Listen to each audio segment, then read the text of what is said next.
Doctor Mohammad Yunus দেশের বর্তমান পরিস্থিতি নিয়ে ঢাকায় অবস্থানরত কূটনীতিকদের ব্রিফ করবেন। সে খবর জানাতে হোটেল ইন্টারকন্টিনেন্টাল থেকে যুক্ত হচ্ছেন নাইম আবির। আবির, নিশ্চয়ই শুনতে পাচ্ছেন, প্রধান উপদেষ্টা কখন নাগাদ ব্রিফ করতে পারেন জানতে পেরেছেন কিনা এবং বিদেশি কূটনীতিকরা সেখানে পৌঁছেছেন কিনা জানাবেন।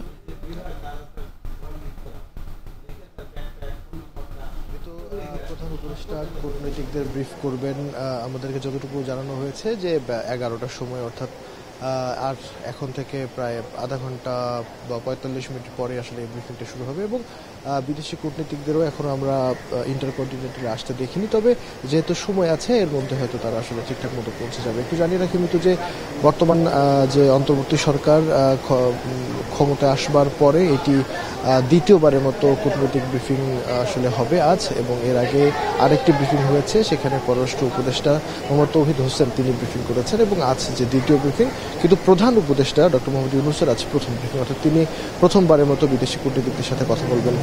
এর আগে প্রথম যে ব্রিফিংটি হয়েছিল সেখানে বাংলাদেশের যারা ঢাকায় বিদেশি কূটনৈতিক কাজ করেন প্রায় 64 মিশন প্রধান কিন্তু সেখানে উপস্থিত ছিলেন, প্রতিনিধিরা সহ। সেক্ষেত্রে আজও আশা করা হচ্ছে যে প্রায় 60-এর বেশি মিশন প্রধান এবং মিশন প্রতিনিধিরা আসলে উপস্থিত থাকবেন।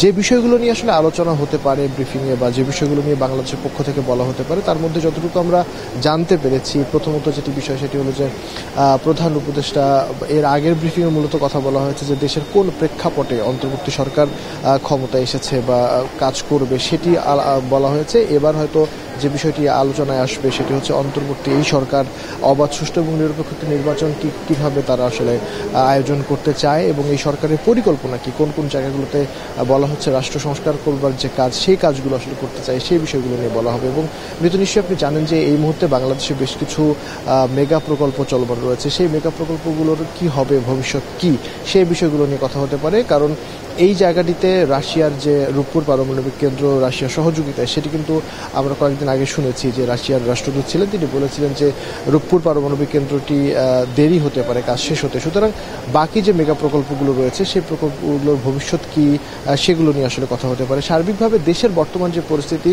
পরিবর্তিত পরিস্থিতি, সেই বিষয়গুলো নিয়ে মূলত ডক্টর মোহাম্মদ ইউনূস বিদেশি কূটনীতিকদের নিয়ে কথা বলবেন। পরবর্তীতে কি বিষয় নিয়ে কথা হয় এবং পরবর্তীতে আমাদের সাথে কি সাংবাদিক সম্মেলন রয়েছে, তখন আমরা আসলে বিস্তারিত জানবো, এবং সেটি নিশ্চয়ই আপনার মাধ্যমে আমাদের দর্শকদেরও জানানোর চেষ্টা করবো। তো হোটেল ইন্টারকন্টিনেন্টাল থেকে বিদেশি কূটনীতিকদের ব্রিফিংয়ের ব্যাপারে এই ছিল আমার কাছে এই মুহূর্তে সবশেষ।